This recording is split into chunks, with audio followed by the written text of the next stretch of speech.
Hi, I'm Gary from the International School of Body Art.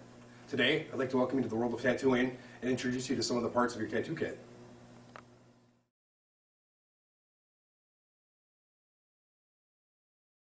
The first things you're going to get in your kit is tattoo machines. You're going to get either 1, 2, 4, possibly 8 machines in your kit. At first glance, they look very similar. I'm going to explain to you the difference between tattoo machines. The one right here is a liner. The way you can tell a liner is basically by the front spring. Liners have shorter front springs, run a little bit faster, allowing the needle to penetrate skin a little bit more, allowing for clean lines.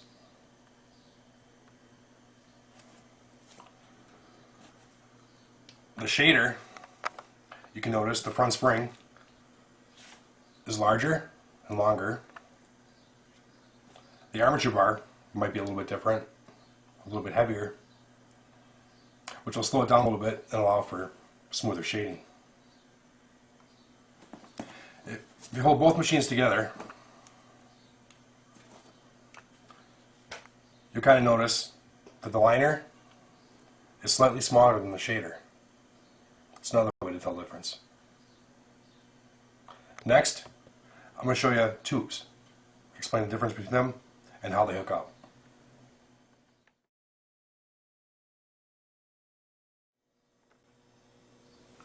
Your kit will either come with metal tubes or plastic disposable tubes. Metal tubes will last a lot longer. They will need to be autoclaved after every use and cleaned.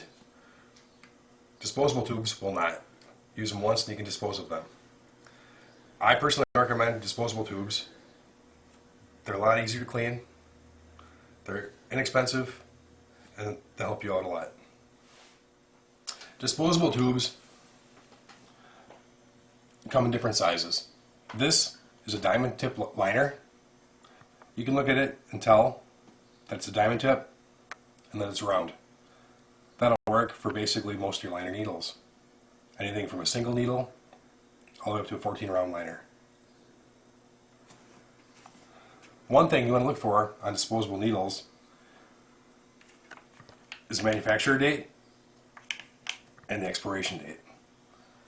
Always make sure that everything is not expired.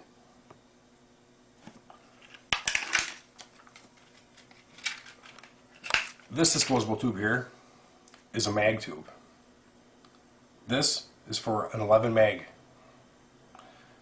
I recommend using 7 mags, 9 mags, 11 mags, possibly 15 mags or larger mags.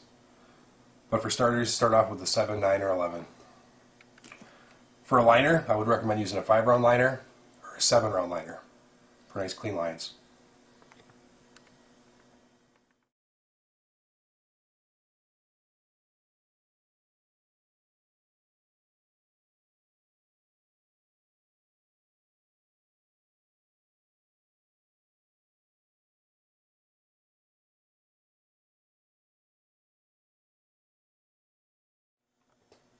The next part of your kit should include some needles. Needles also start at single liners, go all the way up to 14 round liners. Here, for example, is a 7 round tight. You can notice the difference in the needle tip that it's quite tight compared to the next needle, which is going to be a 7 round regular shader or liner, or possibly a shader. The difference between these is these needles are slightly larger and spaced a little looser. If you need needles, contact us at the International School of Body Art. Check out our website, we sell needles there, they're very nice needles. Next, I'm going to go on to mags. This is a 7 mag. Next size up is a 9 mag. An 11 mag, and a 27 mag. Mags start off at 5 and go all the way up to 49, possibly larger. I would not recommend going any bigger than 11 mag until you get really comfortable with tattooing.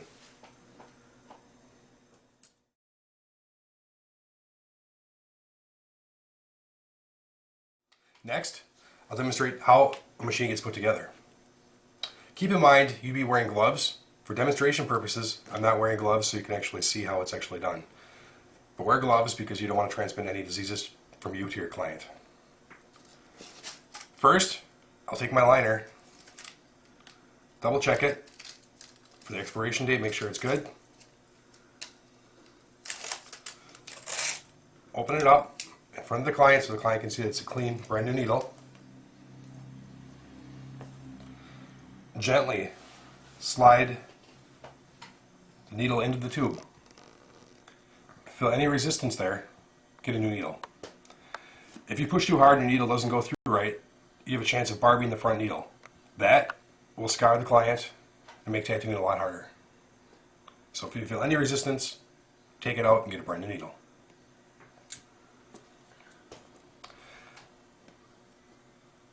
For a liner here, I'm going to demonstrate this one with a nipple grommet. The nipple grommet is a little piece of plastic here that sits on top of the armature bar. That secures the needle and stops it from vibrating. That's the first option I'm going to show you today. Most kits come equipped with these. Basically what you do is you slide it through gently, making sure that it's loose. Slide it up.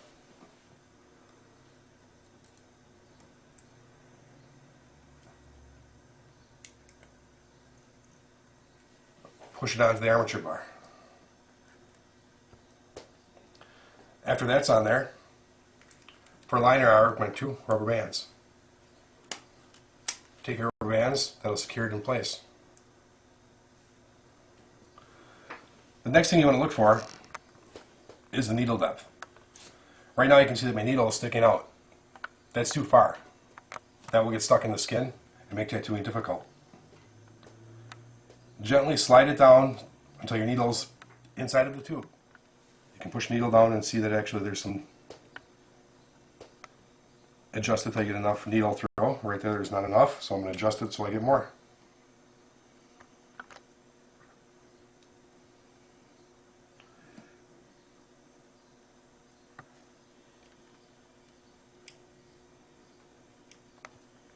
That may look like a lot of needle, but once the needle is running with the current of the power unit, a lot of this will get sucked back into the machine, creating a good line.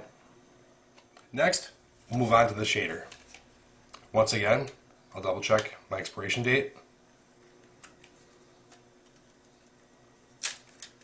I'm wearing gloves, mind you. I'll pull up my needle and gently slide the needle into the tube. One thing I didn't show you before in the liner was if you look in the center of the tube here, you can see that there's a little round part. That's called the needle bar. That always faces up inside the tube. If it faced down and was turned the opposite way, it would cause the needle to jump and vibrate, making tattooing difficult. To hook this up, basically what I'm going to do, I'm going to show you another option here, is using the corner of a folded paper towel. Basically what I did there was I took a standard piece of paper towel, folded it in half, then in half again, and gently rip off the corner.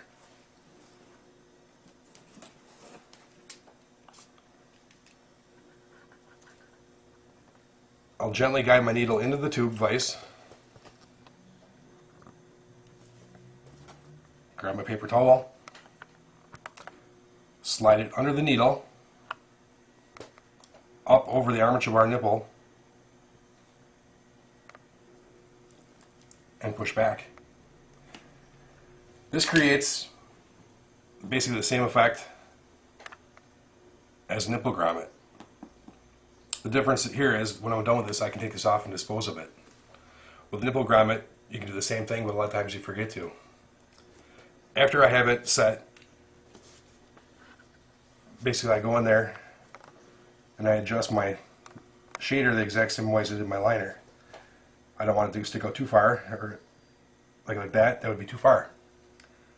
I adjust it back so it's just inside the tube, making sure that it's nice and flush in the bottom. After it's flush, I tighten it down and apply one rubber band. You can use two rubber bands, but I prefer one for my shaders.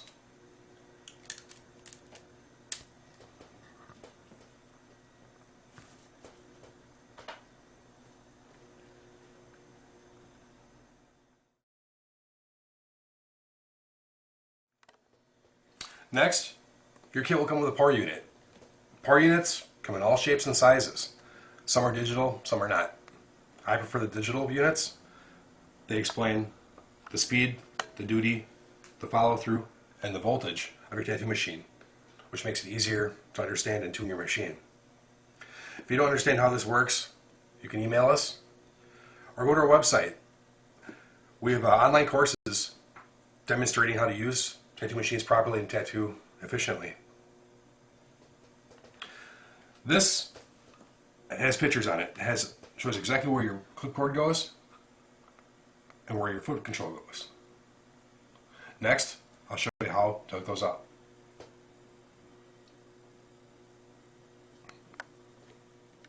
Your foot switch may come looking small and shiny like this, square like this, or possibly round. You may have a phono plug like this, or possibly two clips, which are called banana clips. These basically go into the bottom hole where the foot switch is.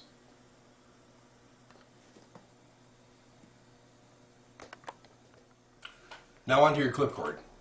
Clip cords are generally the same thing. They either come with a phono plug or the banana plug. Those go in the remaining hole up here, and that's pretty much that. Next, I'll show you how to apply this to the machine. Now, we have here the shader machine. How that hooks up basically is one part of the cord will apply in the hole in the bottom down there, and one in the hole up here. When that's basically hooked up,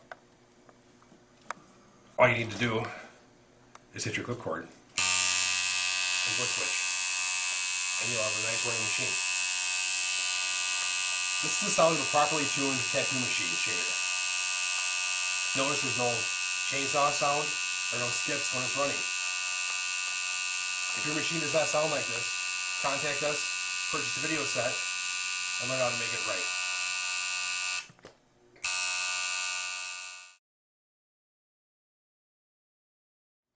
Your kit may come with spray bottles. If not, go to your local store, pick up some spray bottles. I prefer the bottles that squeeze like this, that don't have the spray. There isn't so much overspray then. I recommend one of just distilled water to clean the tattoo off and clean the area before and during the tattoo. Another one, I recommend using green soap. Green soap is a surgical scrub used in tattooing. You have a couple options for that. If you can't find green soap, you can find like a soft soap or a liquid antibacterial soap, and you can put about 20 pumps in there and fill the rest with water. That will work. The preferred method is green soap. What that basically does is it's a surgical scrub, and it's the main tool of a tattoo artist. What you basically want to do here is I'm going to open it up here and I'm going to show you how to properly mix it. What I do here is I fill my bottle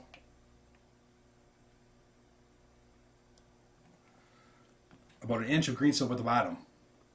Then I'll go through and fill the remainder with water.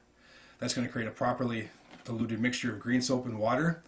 I'll come back after I fill it up here and I'll show you exactly what it looks like.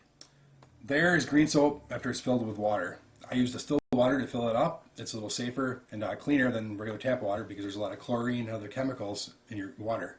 So distilled water, basically with the green soap, you get this color of a mixture. That's what you're going for. Another thing you're using a lot that may come with your kit is Spezic deodorant. This was used for many years to apply the stencil, by basically rubbing it on the skin, massaging it in, and putting the stencil on. And later I'll demonstrate how to make a stencil and how to apply a stencil. I do not personally like using Spezic deodorant because of one thing. When you use the deodorant, you rub that on a client. Most people don't clean their thing off again, and their germs go on to the next client. So my remedy to that situation is two things. One, you can buy a pre-made stencil application. This right here is a product made by us called Stencil Stay. It's basically a blue gel material that you basically rub on the skin, squirt a little bit into your glove, rub it on, massage it in, apply the stencil. Another option is making a pre-made stencil spray. I'll tell you the secret to my stencil spray right now. All you basically do is take 2 sticks of deodorant, 1 cup of green soap, 1 cup of alcohol, 1 cup of water. You melt the speed stick in the microwave, add the bottle, add the alcohol, then add the water, then shake it up. And it'll stay and form like a green liquid, which also works just like deodorant, except you stop contamination. After your machine is all set up, one option to keep it clean is to grab a regular sandwich bag, gently rip off the corner, slide your tube through the corner, and guide it over your tube.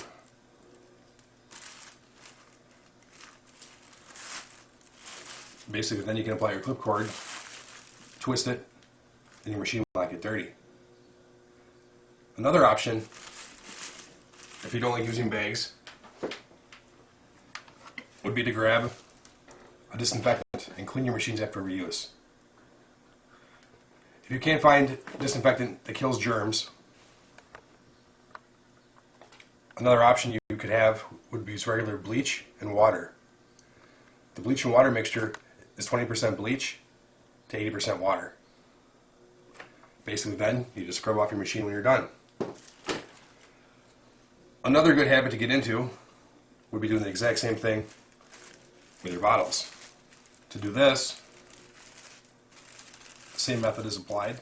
Keep in mind you would be wearing gloves.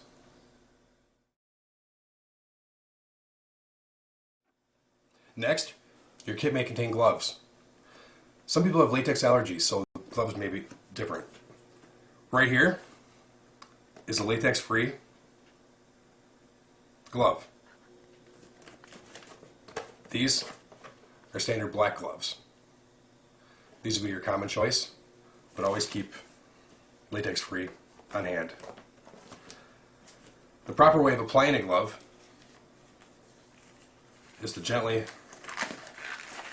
slide your hand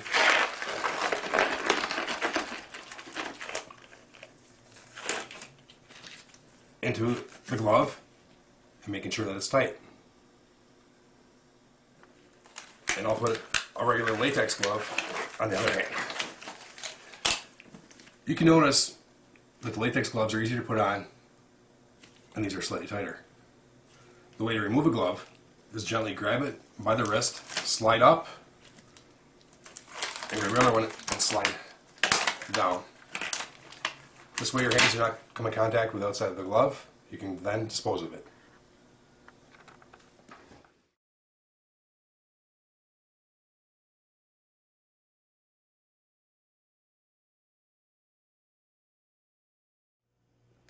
Before I was mentioning a biohazard container. These are available at most stores and stuff that specialize in medical stuff, or you can order them online. Basically, this is a very important thing here because when you have dirty needles and dirty tubes, these are clean, but if they're dirty, you basically rest them in there, and basically it's in there, and now they can't be touched, and it's disposed of properly. It's important to have a sink in your tattoo area, or at least in the tattoo shop, so you can scrub stuff properly. What I like to do basically, when I'm done with my tube, this is a clean tube here, but if it was dirty, what I would do basically is make sure I'm gloved up, take my tube, put it inside with the sonic cleaner, which right now I'll tip it this way, you can actually see that it's quite full. We stay pretty busy here. You put it in there, you turn it on, allow it to run for 5 to 10 minutes. for time's sake, we're going to pretend that my tube was in there. Basically what I do then is I'd remove my tube from the ultrasonic cleaner, I turn my hot water on, I'd get a standard toothbrush, I'd scrub the entire tube all the way around it, the tip and the shaft, then I would rinse it, which basically I'll do. After that's done, you can buy little toothbrushes kits, which basically go from small to larger. I take the largest one I have there, I'd run it inside my rear shaft of my tube, scrub it really well to get any excess ink out of there. I take my smaller one and I'd run that through my tip, get any dried ink out of there. After I'm done with that, once again, I would also rinse it. I also have a steel toothbrush, which basically gets in all of the nooks and crannies of a tube and gets it really clean. I go over my entire tube with that one more time, taking my time to make sure that everything's off of there, rinse it very well again. And if you want to get really carried away, which a lot of people do, you can remove these two screws here, remove this piece and this piece, or maybe one piece, scrub them separately, put a piece of paper towel out, allow them to air dry, or you can push on them to speed up the process. From there, you're going to need an autoclave. If you don't have an autoclave, I suggest using disposable tubes, which are also available at the International School of Body Arts and other fine retailers around the world. But if you do have an autoclave, you're going to want to have autoclave sterilization bags. Basically, what you do after your tube is dry, you slide that in there, remove the tape, which opens up the adhesive, and you fold that and secure it all the way around the edge there. That's basically a tube before it's sterilized. You'd run it in a sterilizer, which I'll show you in a couple seconds here, and basically looking for the two strips there. When it's reached proper sterilization temperature, it changes colors.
Welcome back. Today we're working to kind of back to my roots a little bit. I'm going to do a skull, kind of with traditional shading, with a kind of new school color scheme. I'm going to kind of stick to really traditional colors with some really bright colors to make it pop a little bit. I'm going to go through, kind of pay attention to how I shade the thing and how I add my highlights to it.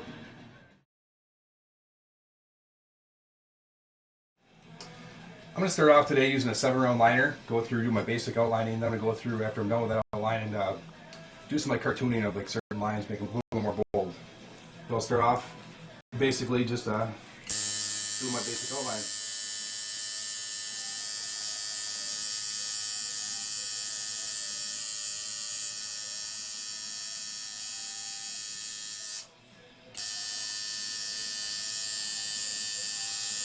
You kind of notice I don't want to do an upward curve going around.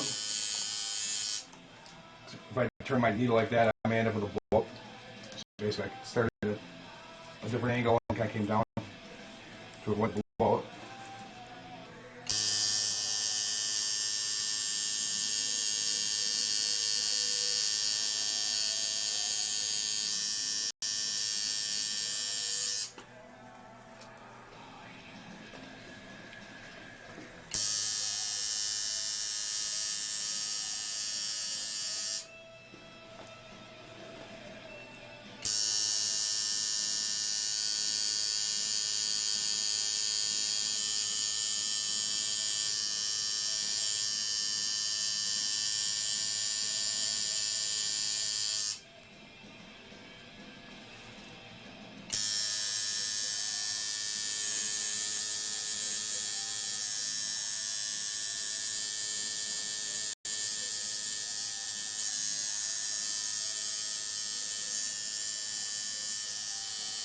You also notice when I'm doing these teeth, I'm not connecting the top part.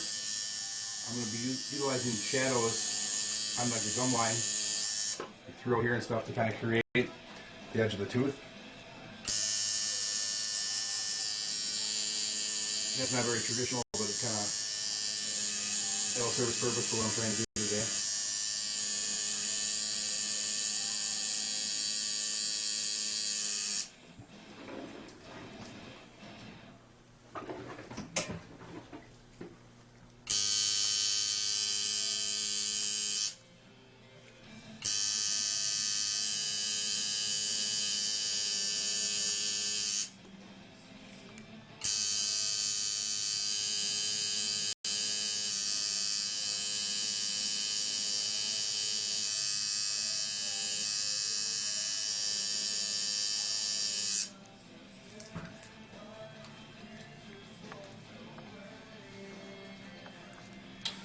Always make sure whenever you do a line like that, you'll kind of notice like right there's like a little bit of pink.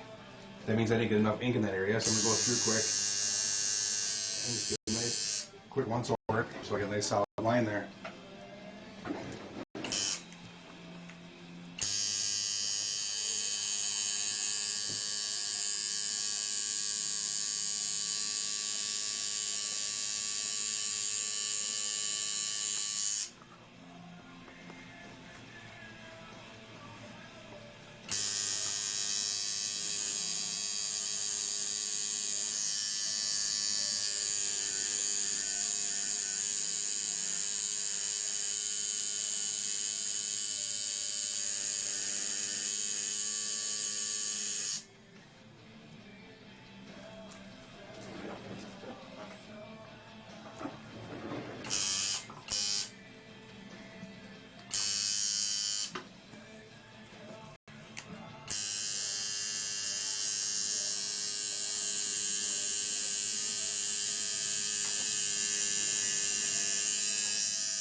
I'm going to jump around here a little bit because I'm going to use some blood lines at the top of the teeth, and I don't want to make them too dark or look really cartoony, and I'm kind of going for a somewhat cartoony look, but I want to have a little bit of like a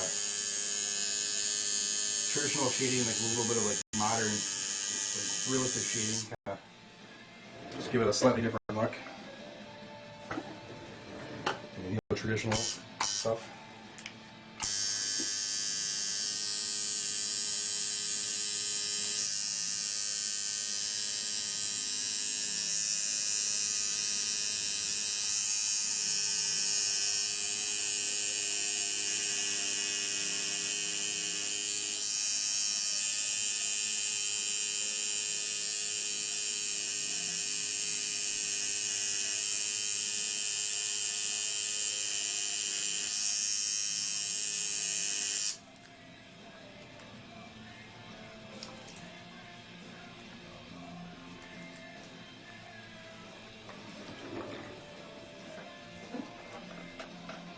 The black I'm using Starbright Tribal Black. I usually don't use it for lining ink, but it does give you a really, really, really dark black ink. The line goes up, so I'm going to use that. But what I'm going to do right now is kind of dilute my black down in my rinse cup. And kind of create a little bit of a grape bloodline.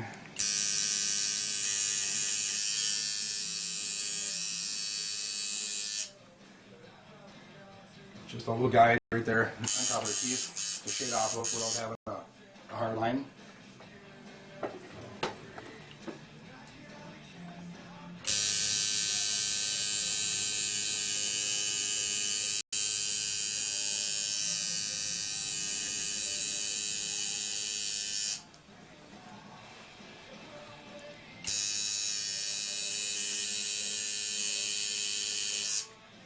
You also notice right there I'm not connecting the dots or the lines together. I'm going to use shading once again to kind of create the three-dimensional look of having an indented eyeball.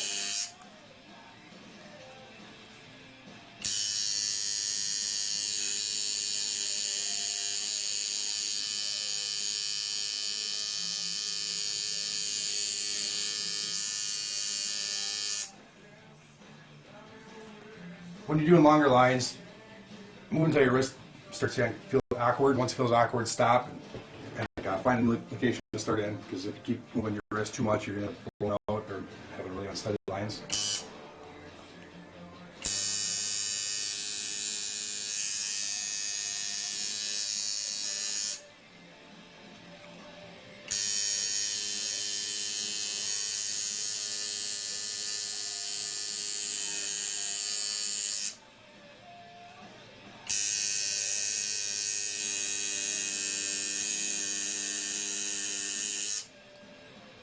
Sean in the video likes pain, so long lines don't really face him. He's like a Superman when it comes to getting a tattoo. You will have clients that don't like getting long lines. But I feel like once you start tattooing, it has a tendency to stop hurting. If you keep starting, stopping, it kind of hurts every time you start. So I try to get as much done as I possibly can that way.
I'm doing like a little zigzag like I just did right there. I want to make sure not to bury your needle because you're moving freely in the skin. And if you push too hard, you're going to blow. It's like shooting every time you turn. So you want to try to avoid that. Just ride the tip of your needle.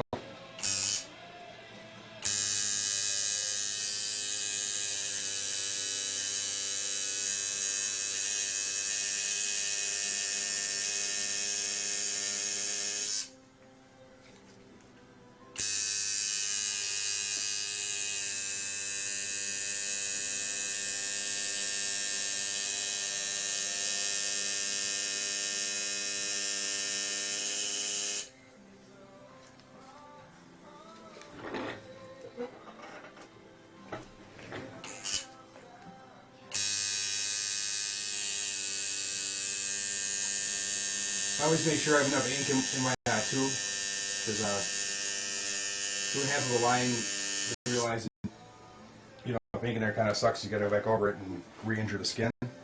So always try to do when you do an outline to have almost like a puddle there. You always want to push the puddle.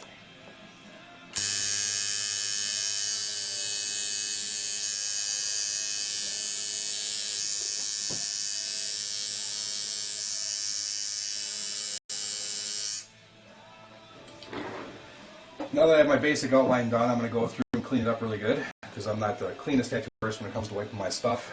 So I'm going to go through and clean it up quick and look for any light lines or any errors that I made during tattoo.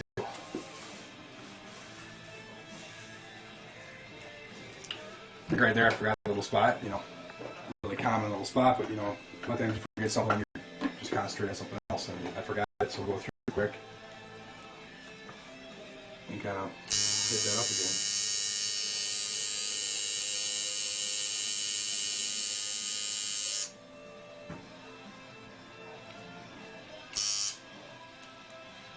One question I get a lot of emails from people, and they send me pictures of their work to critique and stuff. And I see outlines that are kind of light, inconsistent, wobbly. When you're doing a tattoo, you want to make sure your outline is strong and solid. If your outline doesn't look really good and acceptable, your finished tattoo isn't going to look that good. So basically, when you're done with your tattoo, your outline, look at it, make sure it looks good to you. If it doesn't, go back and make it look good. Do the same thing with shading and then coloring. So whenever you get done shading the tattoo, it should look almost like an acceptable finished piece. And you want to stray away from perfection. What I'm going to do right now is kind of just go through and just kind of, whatever parts kind of feel like they need to be thickened, I'm going to go back and thicken them. There's no right or wrong way to do this. You can, if you want a certain part of the skull to jump out at you, you thicken that up a little bit.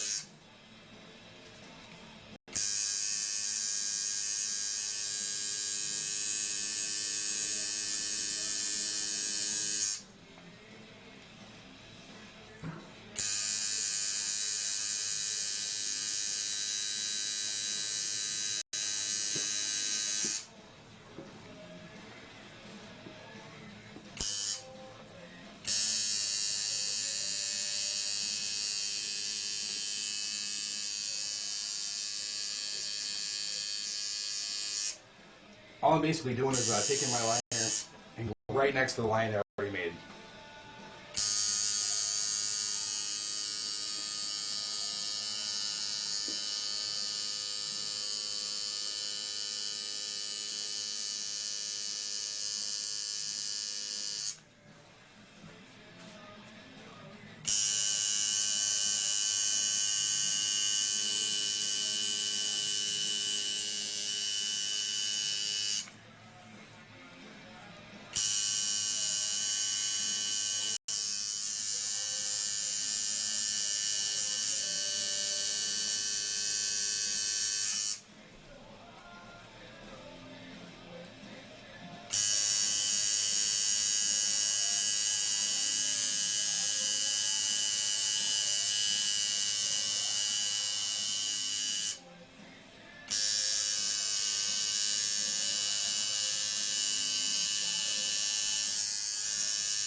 I'm not going to get too carried away with making the lines too thick.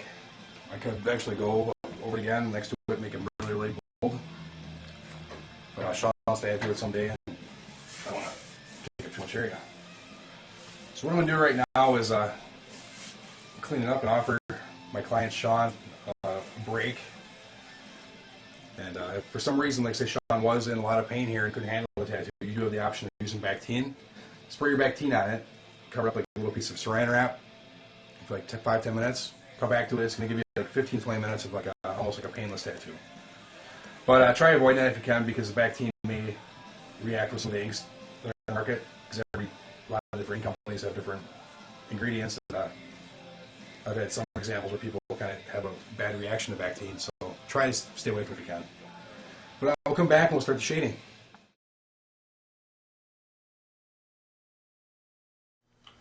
I'm using a 9 meg now. Basically, I'm going to go through and just do all my basic shading.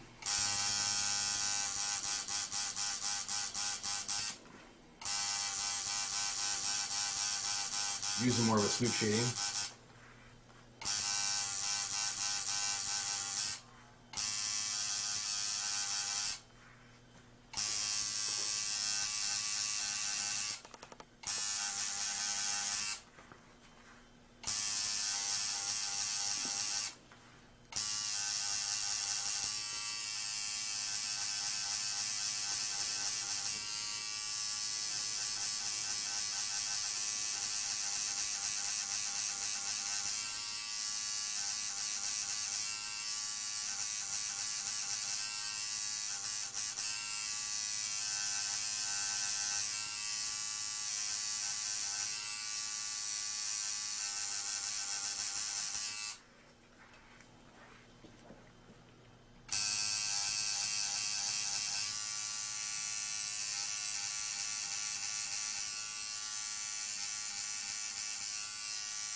Kind of where I had that like a little open spot in my line before, I kind of just shaded up to it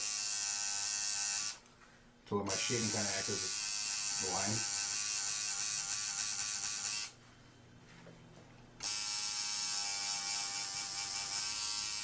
And for this side, I'm not really going for any definition, just kind of more of the look of a concave eye socket.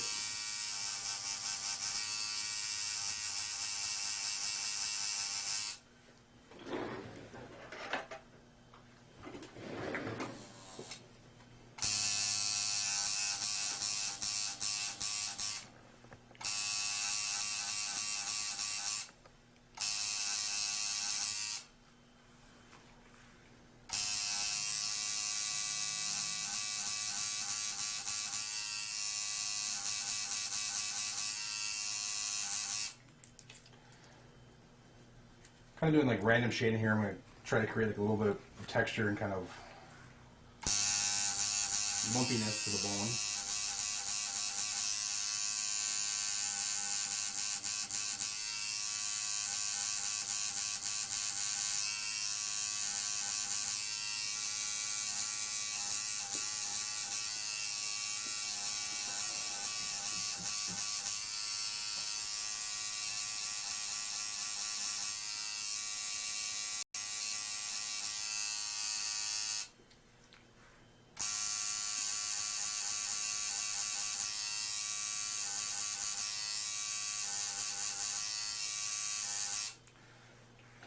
And the shading is actually what I think the most important part of a tattoo is actually the shading, because that's going to like allow for you to like have areas to color off of.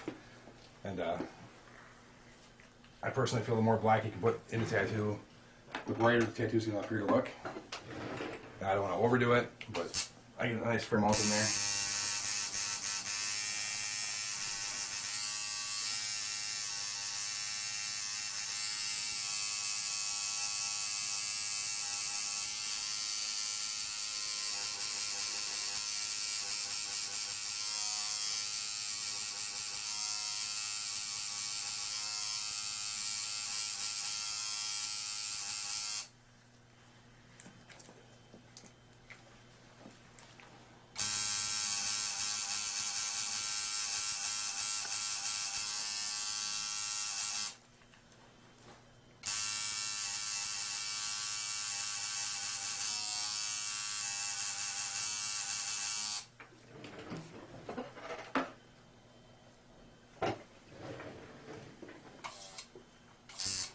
Normally I would put the bone back here, but I'm not gonna, because that would probably interfere with this tattoo back here. We're gonna add some weird stuff back here, so I'm kind of just gonna make that part of it.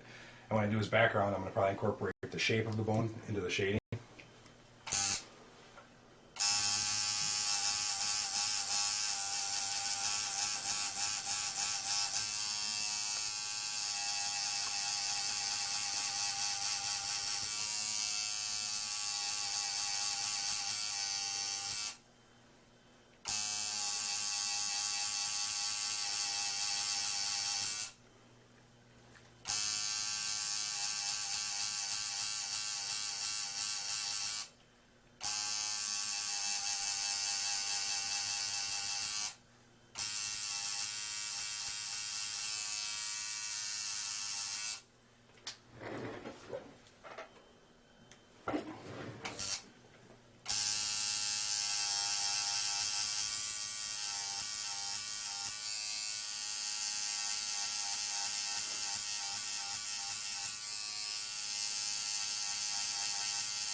I'm just going to go through basically get all my dark black areas first.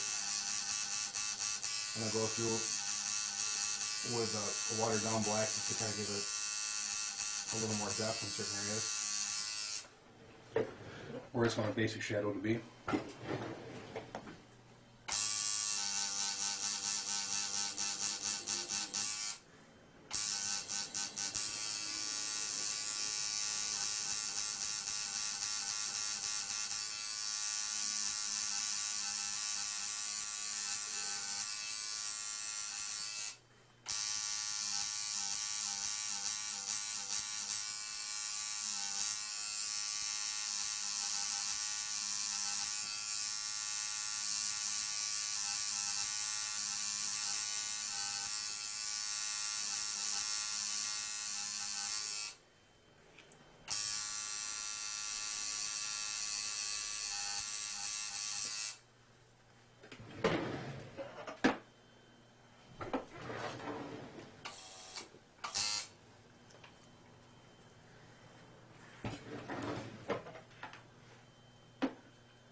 Just dip my black into my rinse cup a little bit so I get like a medium gray wash. Just one good dip. And now I'll do the shadows with a horseshoe, reflect on top of the head.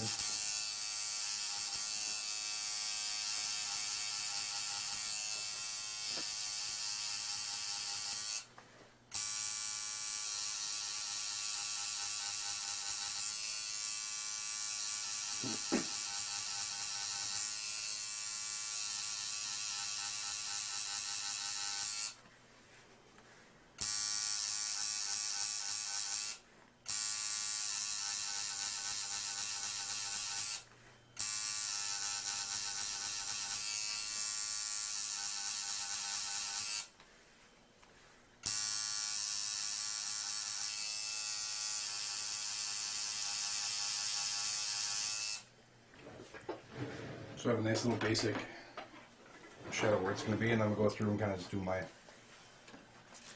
highlight shading.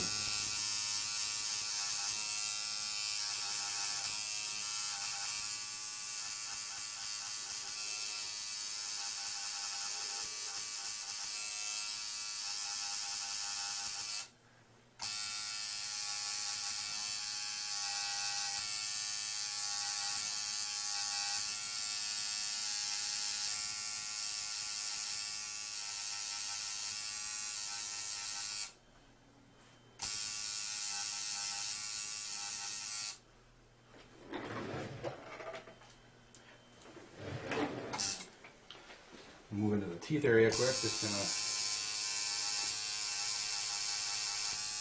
shake that around the teeth a little bit.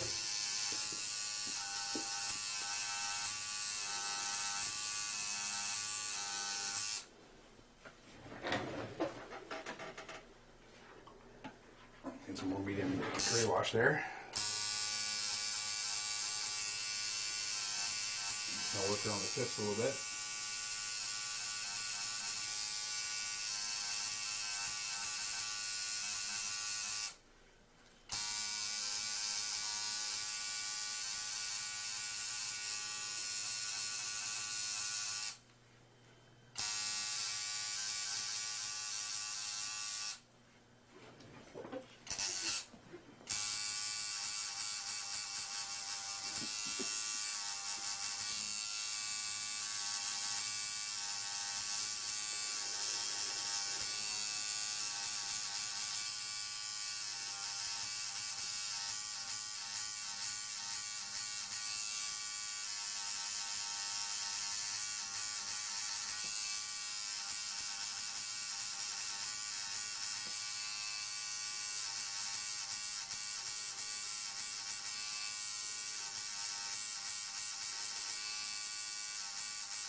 When I'm working with my later gray wash, I like to kind of start light and build my way up.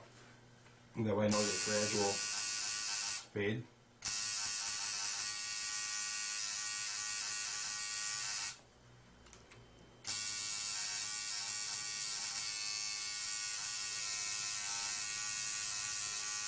Let's go back with a little bit of black and hit certain areas up.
I'm going to do very minimal shading on the horseshoe itself, just enough to make it kind of pop out.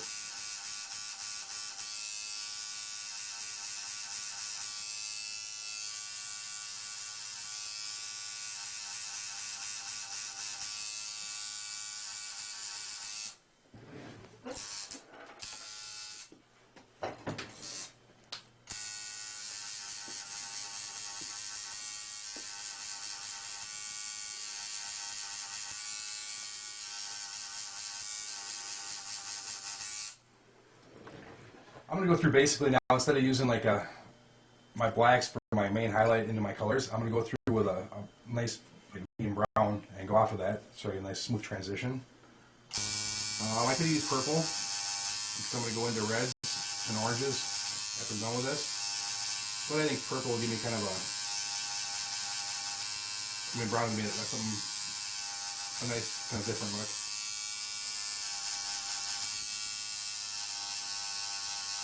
And all I'm basically doing there is going off of my shading already established with the black.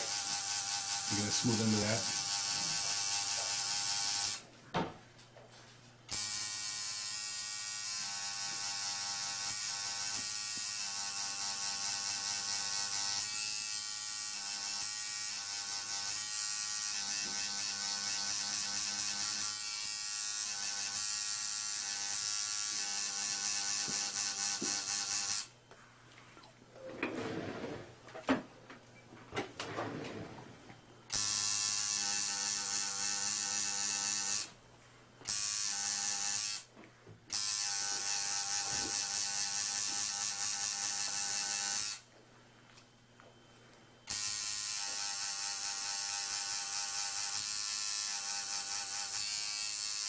And I'll put up some different shading areas that are a little lighter with just my brown.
Now I'm going to step down to like a nice bright red and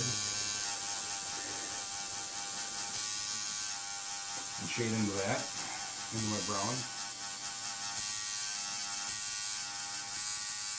And you'll start seeing a lot of really dramatic change here now with the red, because the red's a nice color that's going to look a lot different than the brown is.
Take my red right over my black shading here, and the black will win in the end. You know, the black's gonna pop through, but it kind of gives me something to shade off of when I go to my lighter colors.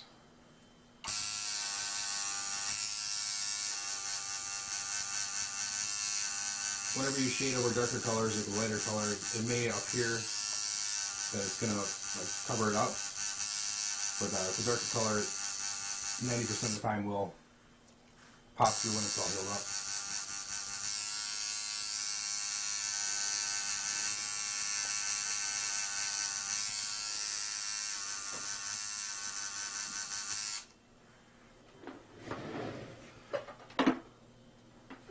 Now I'm going to go through and do the bones quick.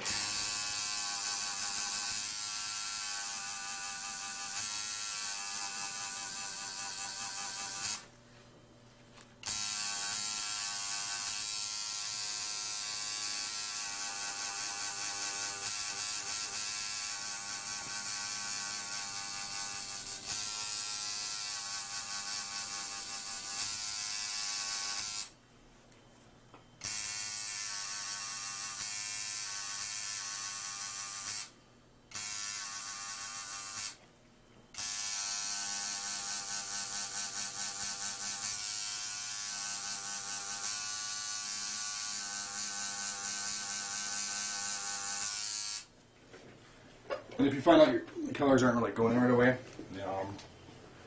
just kind of slow down a little bit and kind of find your little happy zone where the colors fly in the skin easy for you. And you can use like little circles if you want to. Like I'll use right here, which will pack the skin in with the coloring a lot. But if you're using a lot of smooth shading, the two combinations of movements are going to chew up the skin pretty good and create more scabbing. I'm going to try to avoid that if you can.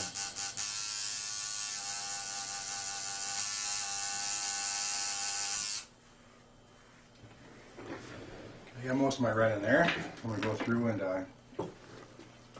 clean my ink off and go to a lighter color now. My next step is like a burnt orange here. And instead of going to a bright orange, I went right to a burnt orange because I want it to be like a nice mellow fade from the brown to the red into the orange. Normally I use like a lot of yellow and stuff off of my oranges, but today I'm not gonna. I'm gonna give it kind of more of like a fiery look. It's warm. So I'm not using any yellow.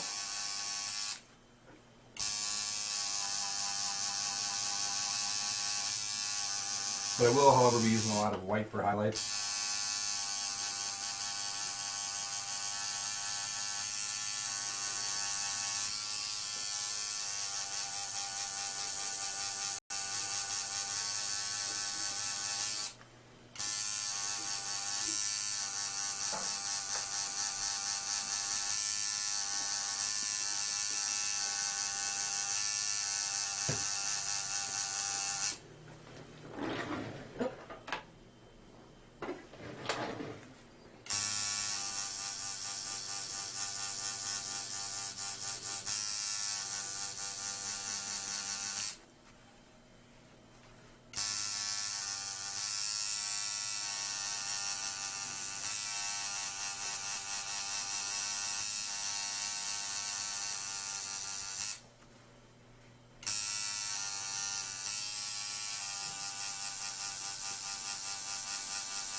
I just kind of overlap my colors that just in the bones a little bit, and leave a little room for my bright orange and white highlights.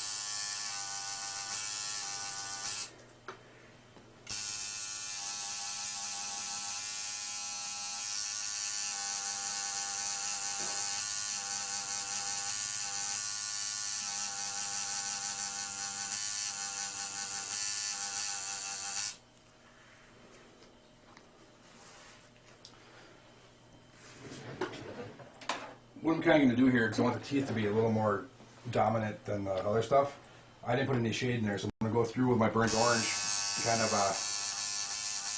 just do some basic shading in the teeth. And then I'm going to come back with my lighter orange and a white mixture and kind of give them like a creamsicle color teeth. It's kind of a little bit different.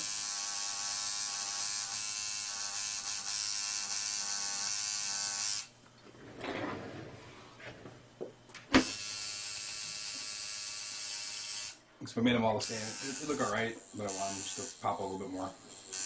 Then I'm going to do the horseshoe in a totally different color. Then I'm going to use the opposite colors, like from reds, I'm going to do like blues and greens and stuff to make that pop a little bit more. But I'm going to finish with my warm colors first.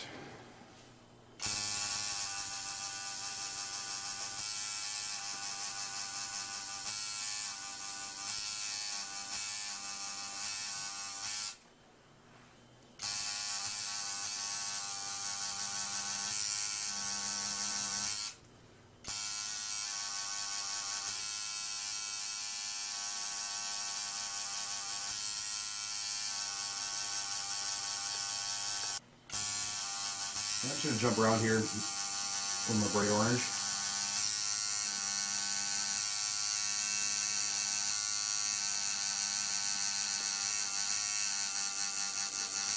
And just build up a few little textures, and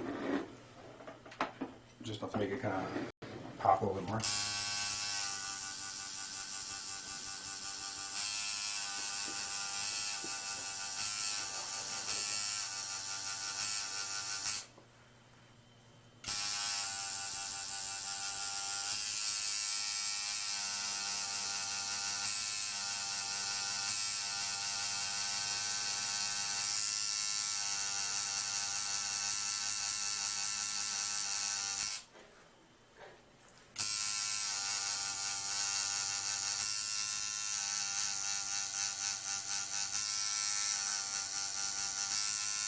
I'm going to leave a few little areas open here because my next color is going to be the creamsicle color I mentioned earlier.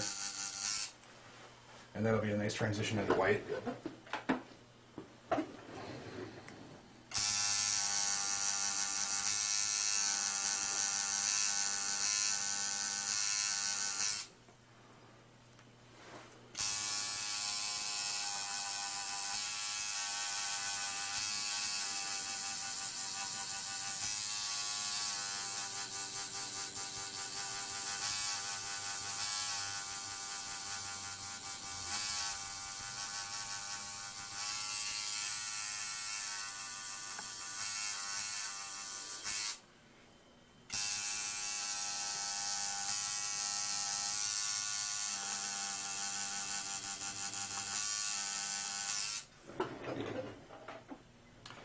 Yeah, Sean found this design on the internet and he really liked it a lot, so I figured I'd give him a shot and make him happy and do my own thing with it.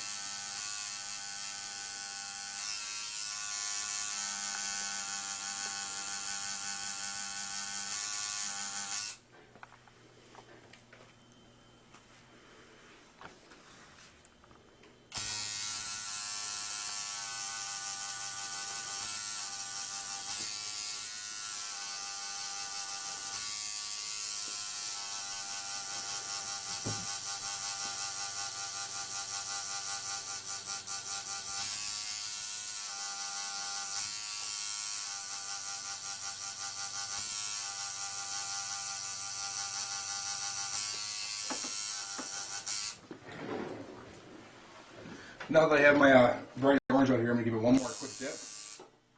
And then I'm going to dip it directly into white. Let it run my tube for a little while. And give it one more dip, just so I get the nice, creamsicle color that I'm looking for. And if I didn't get it right first time, go through and tip it again until you're happy. I'm going to go through in the teeth, start there.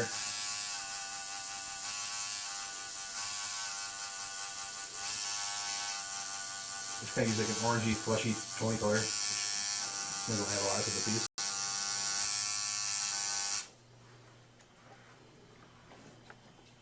And then we'll go through and just hit certain spots of the tattoo that were with a little skin showing yet. And lead them up to my white.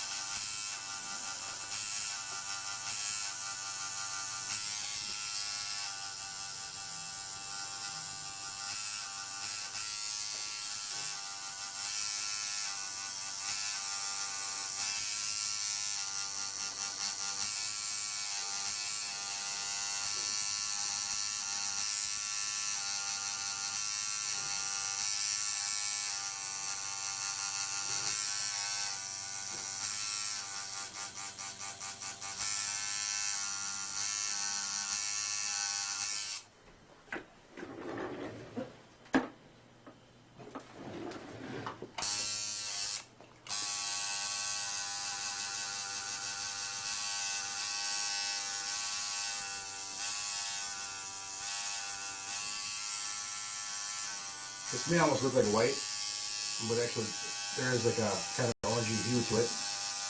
And a little pop away as it starts filling.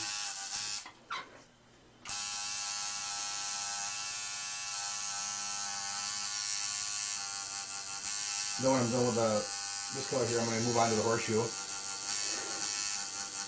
And then come back when that's all done and add my white highlights to the whole piece. So what I'm going to do right now basically is clean them up really good and offer them another little break. And then come back and work on the horseshoe.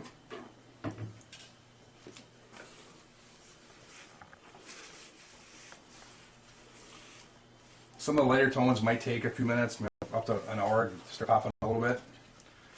So if you know the person you're tattooing, have them hang around a little bit, you know, and make sure it's exactly what you want it to look like. What I'm going to do now, I'm not a big fan of vitamin A and D ointment or Vaseline and stuff, because it, does clog the pores and stuff, but since I'm jumping around to like a darker color, what I like to do kind of is put a nice, somewhat thick layer on the tattoo. That way, my darker colors I'm going to use aren't going to bleed into my lighter colors. You can wipe some of that off, the pores are pretty much clogged right now. And then I'm going to move into my darker blues and greens of the horseshoe. I'm going to start off with like a dark sky blue. And I'm just going to sweep off my basic shading I have there before.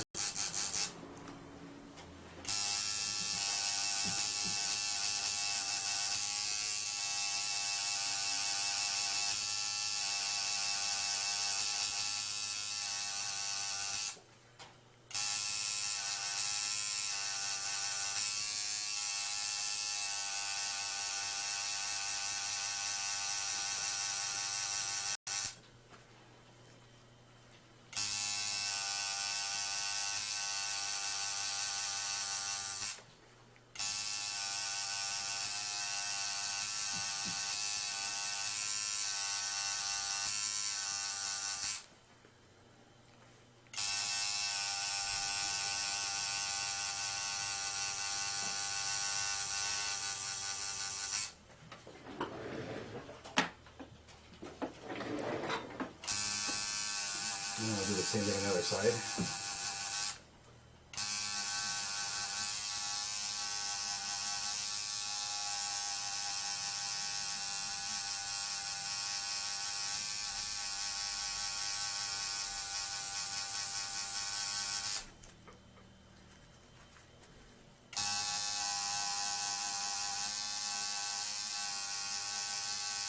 And if this seems too small for you, You can always switch to like a smaller mag to get into little areas.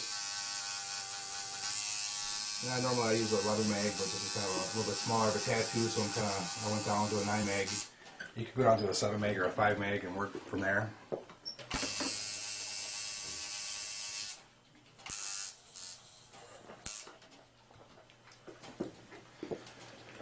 From there, I'm basically stepping down to like a light sky blue.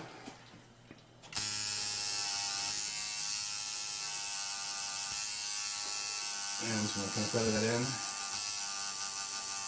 off of my darker blue.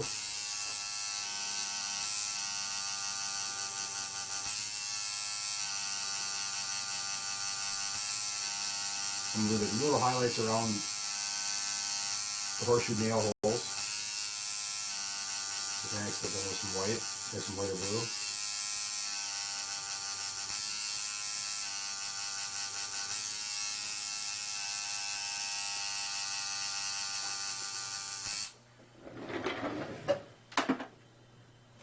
And the same on the other side.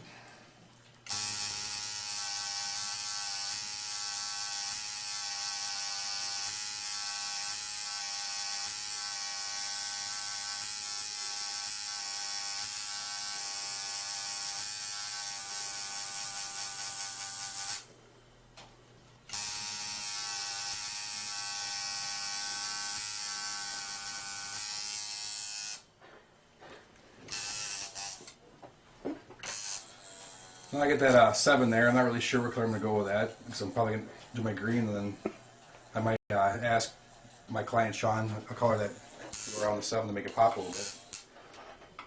But now I'm going to work on my green. I'm going to like basically a nice lime green for the sides of the horseshoe. And I'm going to take my time and pack that color in really good. Green's a color that doesn't show up right away.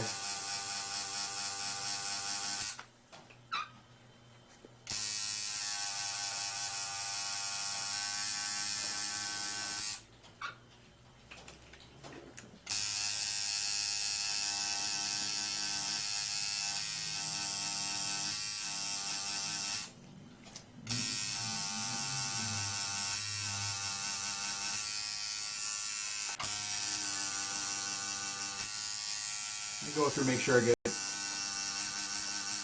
green in there really good. It might appear that there's a little yellow hue to it right away. When they make green ink, there's a lot of yellow that goes into it. So you may see a little bit of yellow right away.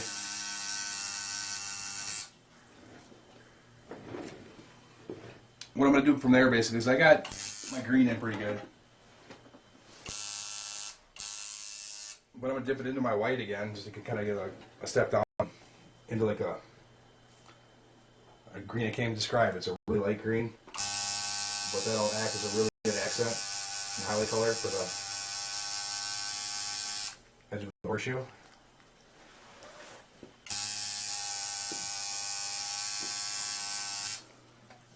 And I'll do that on both sides of here.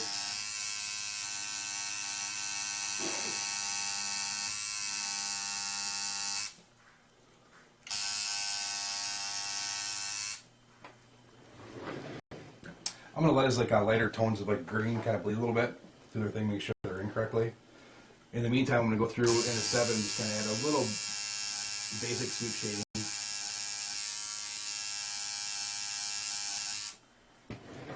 And I'm going to step down to white.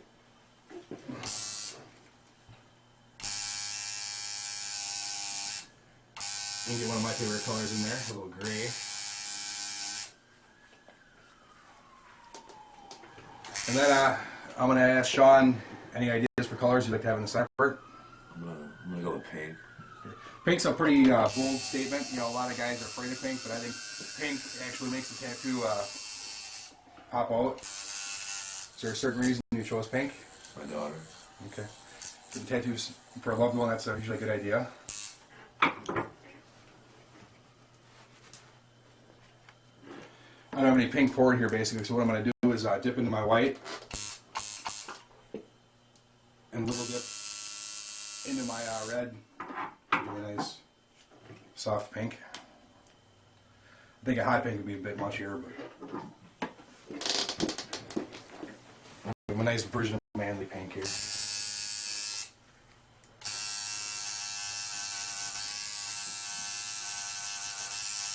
I'm not going to make it all pink, I'm just going to add like little pink highlights to it.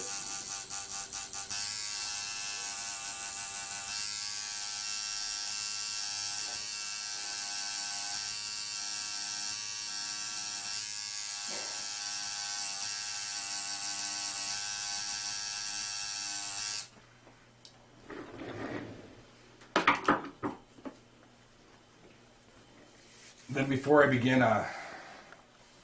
my next part here, just gonna kind of step back and look at it, make sure all the colors are in there properly. And I think what I'm doing right now is add a little bit of black background to it, just to kind of make it pop a little bit more. So once again, I'm going to take my A&D and kind of just massage it. Oops, ink there. Massage it over the tattoo so my black doesn't clog the pores and bleed into my other colors.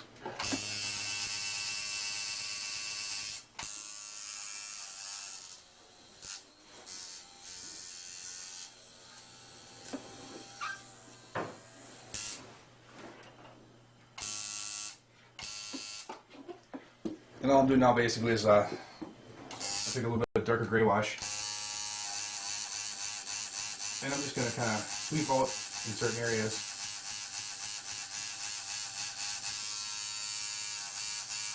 Kind of like you see in a lot of like traditional tattoos.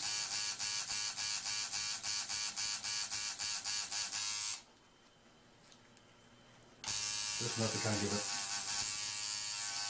a little bit of a shadow.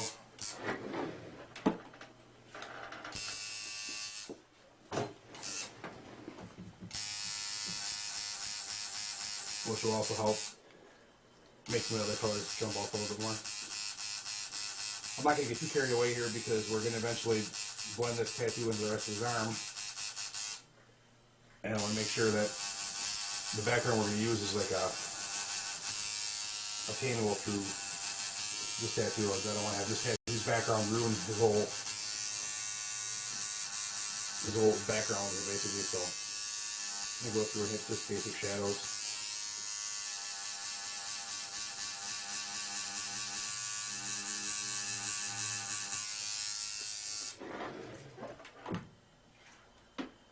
I'm going fairly light here because I want to have the option to go darker if I need to.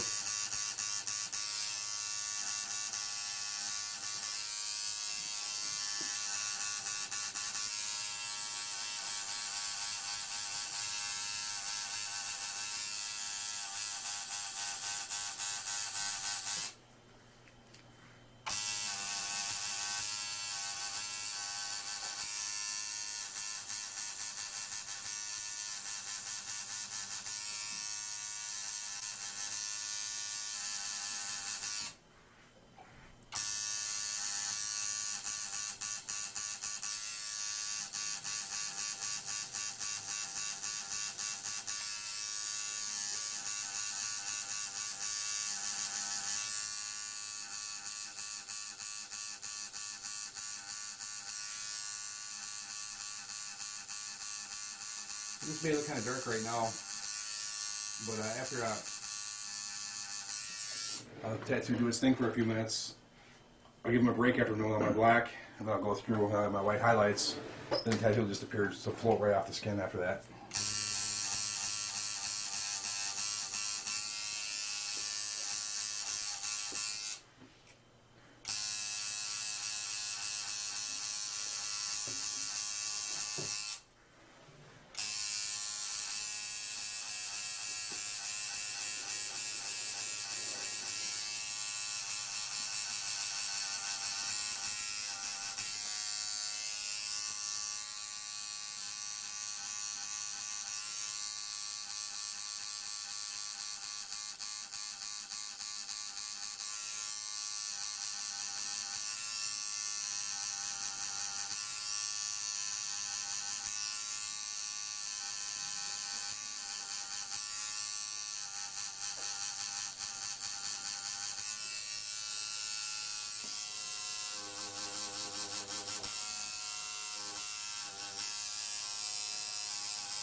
clean them up really quick, and then give them a 5-minute break, and then we'll come back and we'll do the white highlights.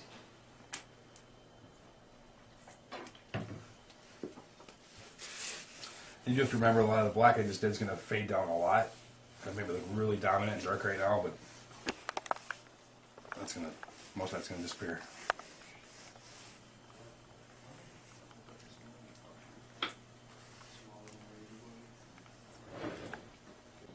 What I basically did is I switched to disposable tube because my white highlights wanted to be nice and pristine and bright, so I didn't want any of the colors get mixed with this. So basically I switched tubes and needles.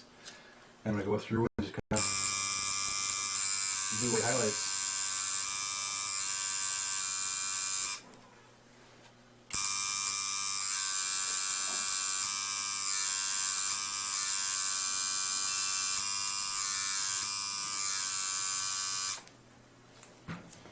That makes the white stand out a little bit easier.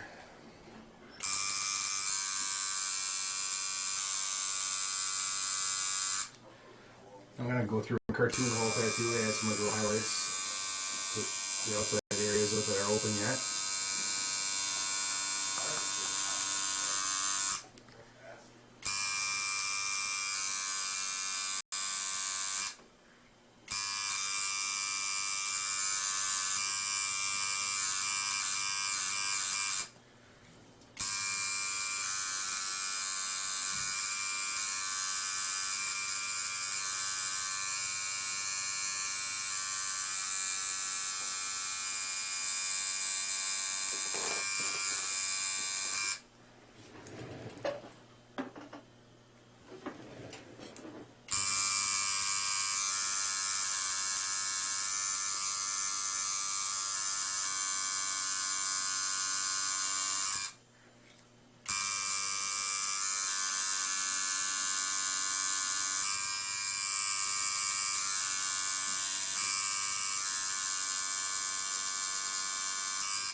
You can add white wherever you want to add white, basically. I like to leave my little highlight areas the most white, but you can always add like little dots or anything random to it to kind of make it pop a little bit more.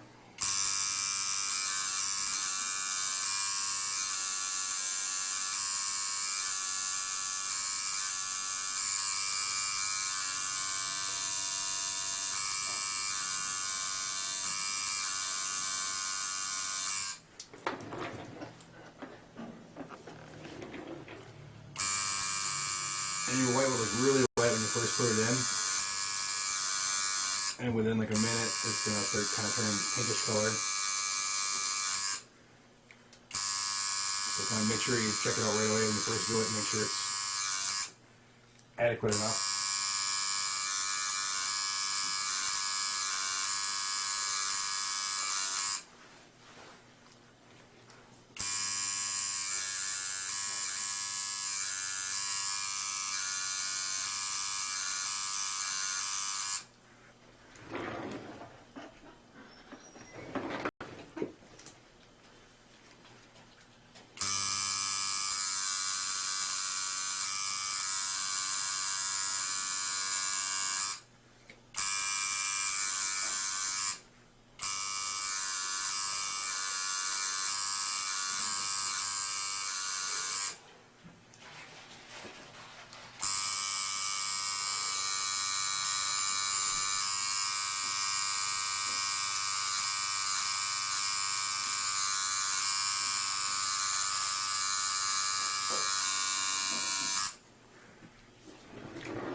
If you want to add like little cracks or whatever, you can always add with the white.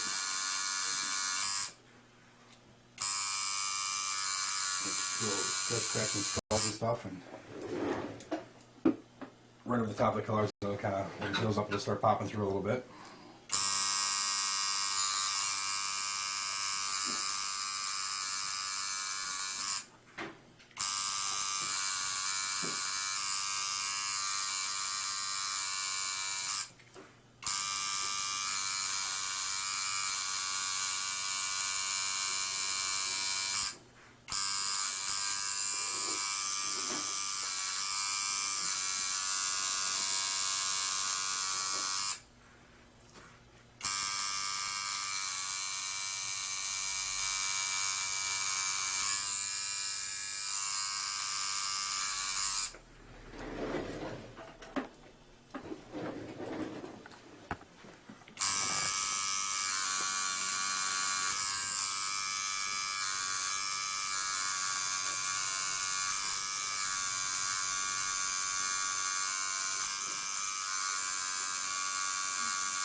And the white adds so much to a tattoo. I think I use white now on every tattoo I do.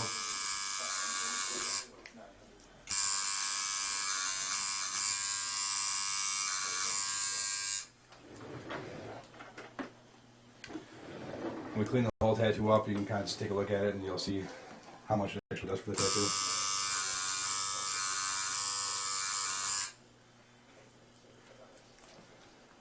I'm basically going to go through and do the same thing on the horseshoe.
And you can go through, and if you have like any little special trademarks, you could always add like little polka dots to it or a little smiley face. Just a little bit, you know, just your little happy thing. Nobody will ever see except for the person you know. I know Sean personally, so you put a little happy face that signifies the time that we had together today. But basically what I'm going to do now is I go through and clean it up and see what we have. Make sure all the colors and the highlights are up to my client's likings. Just going to clean it up really good. Make sure everything looks good. Does it look alright to you, Sean? Yes, I like it. And basically when it heals up, all your like darker colors are going to start popping through and your brighter colors get a little bit brighter.